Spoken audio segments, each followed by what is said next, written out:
music, R&B, hip hop, pop, I still get reggae, EDM, indie, old school, side. Check it. and sports talk. Right here. WorldStarHitRadio.com. Welcome. You probably want to have that in front of your face. Right.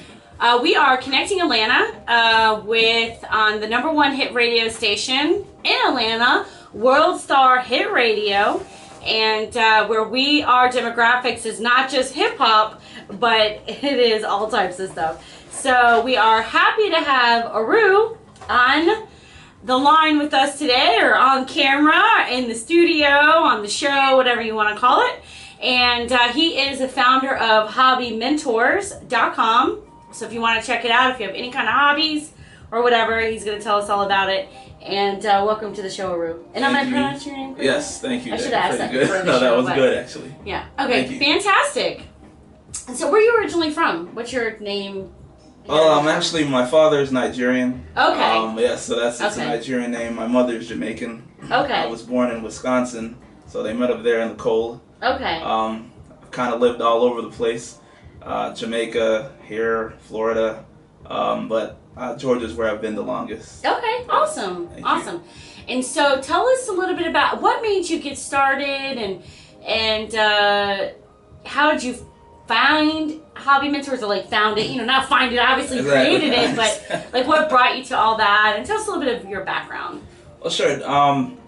Basically, Hobby Mentors was started by actually real life situations that I was dealing with. The premise of my site, Hobby Mentors, is it's a social platform that connects people through their hobbies. Allows you to learn different things, learn different hobbies, and find people that's in your area that will teach you, or willing to mentor you to into whatever that hobby is. Okay. Yeah. So basically, how I came up with the idea was I'm usually very active. I have a lot of different hobbies, and there were also things that I was interested in learning how to do, but I never knew how to get started. I remember before I was really interested in paintball. I saw it on TV, saw the stuff, and I was like, man, I'd really like to try this stuff, but I didn't really know how to do it or about the gear or anything like that. So I actually ran into a guy that said that, hey man, we play paintball all the time. We actually are looking for people. We have the equipment, we have everything. Hey, we just need bodies to show up, and we'll teach you how to do it. And so, I went out there with those guys, and I really enjoyed it. And I was like, man, I said, there's probably a lot of other things that people were interested in doing, and just needed someone to show them how. Right. So that's where the idea formed, and I just like trying new things, trying different things. Especially I have a friend of mine that he the kind of hobbies that I do, he's always like, oh, black people don't do those hobbies, but I feel you put yourself in a box when you do that, and a lot of people tell me that, well, why would you do that? Black people don't do that. But I mean, you have such you're introduced to so many things. If you open your mind, expand your eyes, exactly. See, exactly. That's awesome. I appreciate that. So that's the premise besides Hobby Mentors. And so what else do you do? Do you work full-time job, or I know you have some real estate and stuff like that, and so what are some of your other ventures that you... Yeah, basically I'm into real estate also. My dad definitely got me into that from when I was a young guy, probably about 18, 19. I was interested in it. I love houses, different houses. I survived the hit. What was that, in 2004, when everything crashed? It was pretty tough, but I learned a lot back then. That actually helps me today in the decisions I make. So I do that as far as renting. Which is probably why you rent rooms and not houses, right? Exactly. That's something I even taught my father, and he likes that idea too, because it's just renting rooms versus the entire house. It's a lot safer. It's a lot. You're always going to get your money. And there's going to be situations, that the tenant won't be able to pay their rent. And it's not that they don't want to pay their rent. It's just that, life happens. It might be that they were laid off at the job, they lost hours, and especially when you're dealing with children, you're going to put food on the table or keep the lights on before they worry about paying your rent. Yeah. So when I went with rooms, for single people, Yeah. And usually when you're by yourself, you can come up with $500 to $600. Yeah. When it's just you. Yeah. And everything's included, and to secure where you want to stay. So I definitely go into do rooms instead of whole houses anymore. So that's how you pretty much do all of your properties. Yes. At this point. Okay. Yes. Okay. Yeah. Is that how you survived the crash and everything? Was from that specific model, or? Well, from that, I actually had to branch out in different things. That's where I came up with the idea or the philosophy that, while you don't want to spread yourself too thin, you want to have a couple different things going. Because I need to have different revenue streams. Exactly. Most wealthy people have 6 different revenue streams. Exactly. Every business has its season. So one moment something might be doing good, and the next season it might slow down. It might not die, but it'll pick up again another season. So you want to have another stream there to hold you over, to carry you over. So back then I was doing also auctions. I'm not sure if you've seen that on the television. It's those auction wars. Oh yeah. Yeah, it's actually pretty good. Auction wars? Yeah.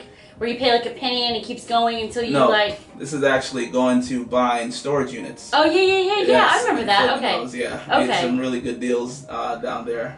But you just never know what you're gonna get sometimes, you never know right? what you're gonna get. It's actually awesome thing. I like doing it as a hobby also. Okay. All right. And you've my- made some money doing that. Oh yeah. Okay. Off of $1 made 20,000. Wow. So found it.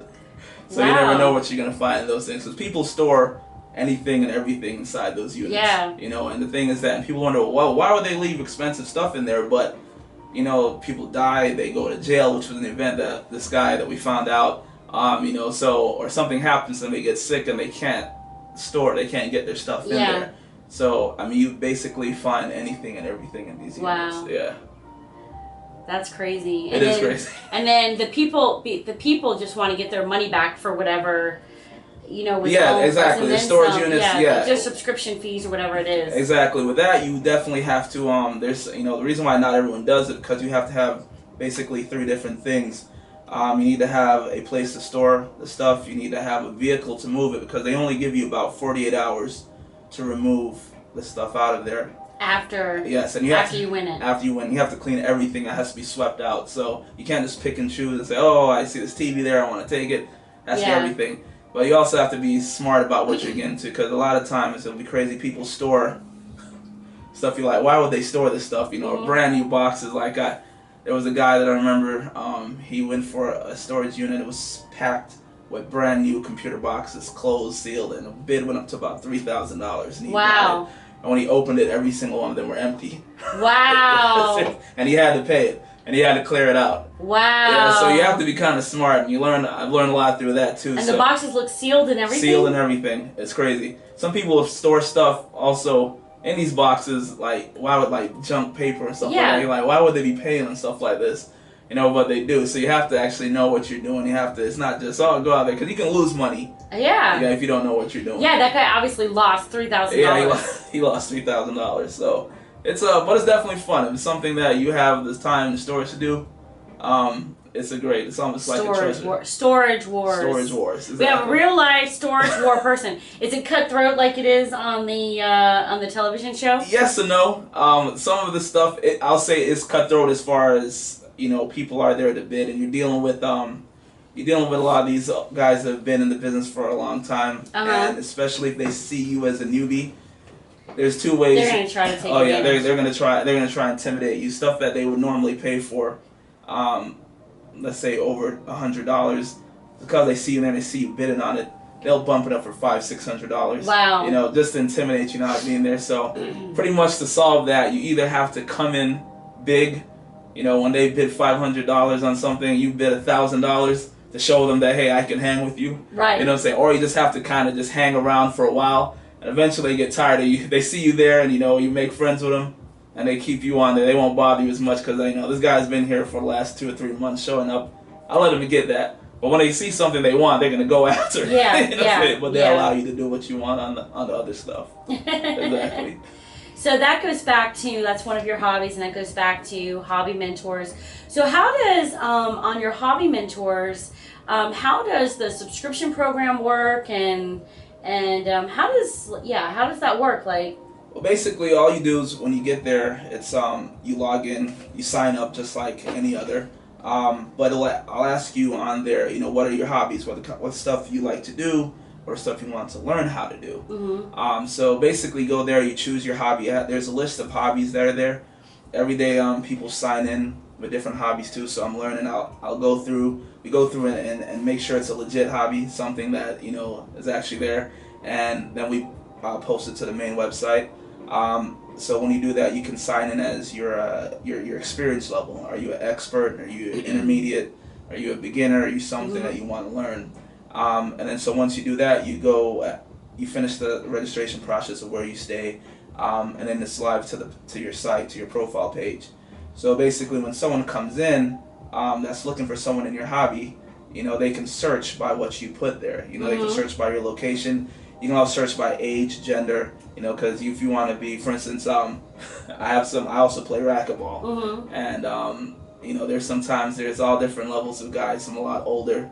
All of those are the ones that you have to worry about because they're very tricky. They've been in the game for a long time, but sometimes they want to play with people their age. Not really want to run around chasing the 20-year-olds that can move so fast. Right. You know what I'm saying? So, or even women, I noticed they like to they're more comfortable with other women versus the guys. So you can search for pretty much anything to narrow it down to what you feel comfortable with. Okay. And then basically you're live on the site. And you just start connecting with people. Okay. Exactly. And it's also it's worldwide, so if you travel, and that's another thing, that's why I did the site, because I travel to Florida, usually once a year to go see my family down there. That's not that far, though. It's not that far. But it's definitely outside the Atlanta radius. Exactly. It's and when I get there and I want to play racquetball, I don't have my normal crew that I play with. Yeah, and like meetup, like is just specific to like your specific area and so forth. Exactly, and one thing with meetup too that we differ from meetup is that while meetup is mostly for like groups of people, while I kind of narrow it down to exactly what to just a one-on-one, like it's any type of hobby, playing ping pong or even coloring. It's crazy. There's different people that enjoy stuff. There's hobbies I never even heard of, as I did like Belgarth, where people go out there fighting with the foam fights, do wars in the park. Wow. Yeah, it's a big thing, and I'll say, that's like the Dungeons and Dragons. Dungeons and Dragons, yes, exactly. But there's always a community that you can market your stuff to. Exactly. I'm just looking to see who's joined on. Taisha Reese says, Hobby Mentors, cool concept. So Taisha, you can go to hobbymentors.com to get some more information and sign up for free. Now, do you have like a paid membership, or is it just all free right now? It's all free right now. I plan to make money through selling advertisements. Okay. Basically, with every hobby, there's a store that markets to them. For instance, I even have a hobby as drinking, going to bars. There are people that they enjoy doing that. Wow, bar hopping. Bar and stuff hopping, like that, exactly. Yeah. So, once I get enough people on there, I plan to market to, the bars in the area. Say, hey, just in this zip code alone, I have 10,000 members that's their hobby. After work, they go around bar hopping. Would you like to join with us? I also have where you can partner with Uber too. Partner with Uber, yes, exactly. Or Lyft. Exactly. I like Lyft better than Uber, just as an FYI, so let's not advertise for them. But Lyft, you can definitely partner with them. I heard they need some more partnerships. Yeah, they need to get up there, seriously, because Uber... They were like the founder of it. Exactly. Uber came after, Exactly, so I've heard some things about Uber too that Lyft would be better to go with. Yeah. Yeah. They don't allow tipping for their... they don't, but their system crashed on me a couple of times. You're talking about Uber? Yeah, Uber crashed. I was with the driver. It crashed. On her thing, it acted like it didn't go through. Then I needed to go one other place, so I had to re-sign it. She canceled it because her thing kept crashing. And it charged me $5 because it said I wasn't there, and I was. That's crazy. So I submitted everything for the refund and explained I just gave her $20 cash because your system crashed. Exactly. And then they had to went through this whole thing where I had to resubmit all this stuff. I was like, yo, I'm not going through all this for $11. Y'all making it way too complicated. Exactly. That is I was crazy. like, just keep it, and I'll just never use you again. How about that? That's customer service when you get too big. That's horrible. Horrible. Seriously. Horrible, yeah. I was like... So that's why you're a Lyft girl now. I'm Lyft. Lyft. Yeah. That's all right. And if you want to be able to tip them, I think you should have that option. Yeah, exactly. You don't have to. They don't make it a mandatory thing. Yeah, exactly. But I think you should have that option. It seemed like because my fiance actually drives for both Uber and Lyft, and she says that Uber just seems to be navigating away from actually there for the drivers, you know. And she also tells about all the issues that goes down there, and it just seems like Lyft is more there for the driver than Uber is. Yeah. Yeah, because Uber's moving into so many other markets, they're kind of spreading themselves thin. Exactly. And so if Lyft is smart, they'll be able to go in and capture all the drivers and the people that Uber is like going away from. Exactly. You know what I'm saying? The sad thing though, I felt like at first they were offering $500 if you refer a referral fee. Mm-hmm. I know they stopped doing that, but Who, Uber or Lyft? Lyft. Oh. Yeah, if you got They another probably driver, didn't have the money to do it probably anymore. not. So maybe that's what it was. But I felt they were getting a lot of people to get other people to drive on with that. So I thought it was a good thing. Yeah, and they don't want to oversaturate certain markets too. Yeah. You know, you get enough drivers on, and then if you get too many, then your Lyft drivers won't be having an opportunity to make money because Exactly. there won't be enough rides for them specifically. And they've reduced the prices. They do 50% off and stuff like that, so it's harder. Yeah, exactly. Yeah. That was another issue too. Cut in for the price, especially with gas, how it fluctuates. But Yeah. back then it was a lot more. But that's why it's good to have for tips and stuff like that. Exactly. Right. That's what I agree with there. Yeah, so good. So we're Lyft people here. Remember that. Absolutely. I don't know what my Lyft code is, or I'd give it to you, but it's all right. So I don't know what my girls either, you know. Seriously, that's bad. I should have it written down so Yeah. I could do that for you. You know? So what are some of the ways that that you market? Just gonna see what time it is. What are some of the ways that you market your hobby mentors? I do a lot, especially through Facebook. You know, although I used to do with the ads, but one thing I did find out with Facebook was kind of funny. Even researching it, it doesn't Scam you when it comes Yes, to ads. exactly. They don't. They have send- all these real fake people be clicking Exactly. on stuff. Exactly. And as I read about it, I found out that's why researching is really good before you start putting down money, because you learn a lot of things. But yeah, there's a lot of, you know, the demographics that you send it to. Because even I learned a lot. It's, you know, business, you can always learn something. You know, no one's ever 100% because every day is a learning experience. But, you know, one of the mistakes I guess I did make in the beginning was that because my site's a global site, I kind of advertise to the world, Mm-hmm. you know, because so it should be that wherever you travel, Right. you can connect with someone in your hobby. So, but during my research, I found out with this type of site, you want to start local. Even like Facebook Right. started at one school. yes, and then expanded from there. Because you know, it's best to have, you know, 50,000 members in one city Right. versus 200,000 throughout the world, because your site is basically set to get people off the net and back into the world connected. And they will, right, exactly. And they're going to travel and go to other Exactly. places and tell spread it from people. there. And, you know, one of the things that you may be able to do is even if you did something, either whether it was like a button and then you did like a mentor event, Yes. you know, in your specific local area, or if you gave people stickers to put on their car. To spread around. They're really inexpensive, like pennies on the dollar to have it created. That makes sense. Yeah, You know what I'm saying? I do a lot of word of mouth too. You know, especially when I see people at different events that they are, or people that travel. Mm-hmm. You know, I have them to spread the word there, and it's slowly growing. It's not, I guess the amount where, you know, Facebook or someone else, you're getting a couple people every second. Although the word is everyone's on Facebook now, but you know, it's growing slowly. That's getting there, and that's basically you got to start small. You have to start small, yeah. Exactly. But there's a guy that's part of this network I'm a part of, and they do buttons. He like creates these buttons. So Okay. you can have like hobby mentors. Yeah. and you could do you could also do, like I'm saying with the stickers, so you could end up doing an event if you have enough people, say in Atlanta, and say hobby mentors, we're actually putting on an event for people with hobbies. So if you want to cross-pollinate hobbies or learn or connect with people that do different hobbies, we're going to do an event here. That's and then everybody that shows up, to bring you on board here. Right. The first 100 people that show up gets a gift from us. And it could be a sticker and a button. I like that. That's, you know what I'm saying? Exactly. Yeah. Really and then the first 10 people that show up maybe get like a $25 gift card or a $5 gift card, or enter into a drawing for, I don't know, a free day of racquetball, or you know what I'm saying, something like that. Something in their hobbies or something. Correct. Yeah. It makes sense there. I appreciate that. I'm gonna definitely look into doing more of that. Yeah. But, I usually do more of the marketing online, but since I should probably look into an offline event. And the other thing is, do you do any email marketing to the people that are currently in your database? I do. We have a way where I can reach out to people on the site itself.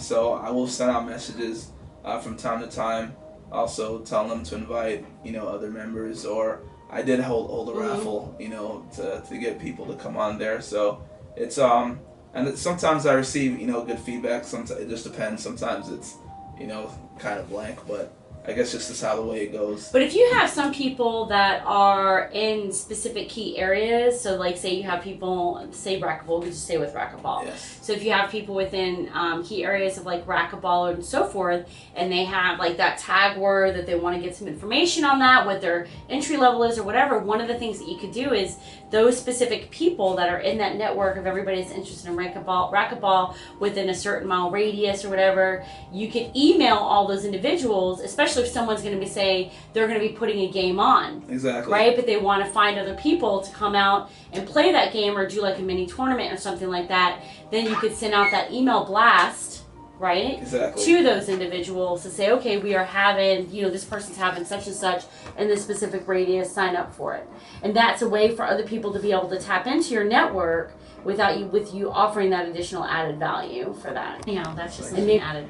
And you'll get a copy of this video recording so you can take notes later. That's always a good thing to do, seriously, because you give me some really good ideas. I definitely like that and appreciate that, seriously. So this is what happens when you get on the Connecting Atlanta radio show. You have an opportunity to tap into the brain of Jacqueline Waller.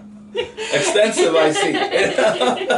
And so, And so, is there any last thing that you'd like to share with our audience today? As I said, my thing is just always to pretty much follow your dreams. Never let anyone talk you out of doing what you don't feel like what's important. I have, as I said, even no matter what it is, there's always something that can come out from it. Basically, I give you an example. My fiance, her son, he's 20 years old. And oh wow! Yeah, she doesn't look old enough to have a 20-year-old son. I'm just saying. I appreciate that. Yeah. Seriously, I'm pretty sure she does. She's gorgeous. Thank you. Seriously. You're a lucky man. All right, go ahead. I appreciate that. But her son, he's making probably about more than 6 figures a year right now, off of video games. Wow. Exactly. Is he creating them, or is he just playing them? He's a YouTuber. Okay. And this is something that growing up, my mother was always telling me, get off those video games because those things never make you money. Right. And at that time it didn't. Exactly. So things change, and I guess you have to change with the times too, and always look for different and new things, because his channel's called Xbox Addiction. Okay. And so he shows different games and how to win stuff. And actually, so forth? no, it'd be crazy what he does. He trolls. He trolls. His demographics are basically 9, 10, 12-year-olds. And with YouTube, that the more viewers you get, right? So he gets paid off the advertisements. Exactly. So he's basically he's pretty up there. He's won 5 plaques through YouTube already. Wow. So what do you mean he trolls? What does that mean? Trolls basically it's kind of crazy. But so if someone is playing something online, he'll go there, he'll make fun of the kid, or let the kid start talking, or ask him questions, provocative questions, so stuff like that. And some of these kids are like, it's crazy the mouth on them, 11-year-olds say it, but I guess that demographic, they love it and they tune in. And Okay, yes. so then he's videotaping himself He's actually yes, doing and that. he creates the videos too. Okay. So so it was actually pretty neat. And just I was there when he started to when he was only bringing in a couple bucks a month, to now he's just taking off. That's There's awesome. people that offer him clothing line. He does a clothing line. I mean, he's making. I mean, just to let you know, he's 20 years old. He just bought a Corvette. You know what I'm saying? And it's like, so a lot of even guys my age and older, Right. you know what I'm saying? They're like, man, what did I do wrong? I went to college. Right, exactly. That's the problem. Exactly. So are you putting him with someone that is going to teach him how to manage his finances and stuff like that? I mean, his father talks to him and helps him out with that. I also tell him different things to do, especially about different Yeah. streams. I'm trying to get him right now to go into real estate. I mean, he's a bright kid. Does he still live at home? He still Yeah. does, but he's actually planning. That's what he's actually thinking about, moving to California. But I was telling him, hey, here the real estate is really good to get started, at least get started Yeah. with, and go from there. So And rent rooms. exactly, rent rooms. So. So yeah, but I mean, but that's exactly what I'm talking about. There's so many different things that you can think of, you can do. Money can be made so many different ways. It's just you have to be open and always looking and And look at researching. it, so. Exactly. Well, that's awesome. So, well, I would just like to thank everybody on Facebook Live, on World Star Hit Radio, and soon to be on the Connecting Atlanta YouTube channel after this has been recorded and edited. And I want to thank you all for tuning in this evening. And the #1 hit radio station, worldstarhitradio.com, Connecting Atlanta Radio. And we have our next workshop coming up in September. So stay tuned to connectingatlanta.net for our next business workshop. And I hope everyone has a great evening. The hottest music, R&B, hip hop, pop, I still get you. reggae, EDM, indie, old school, Side. Check it. and sports talk. Right here. WorldStarHitRadio.com.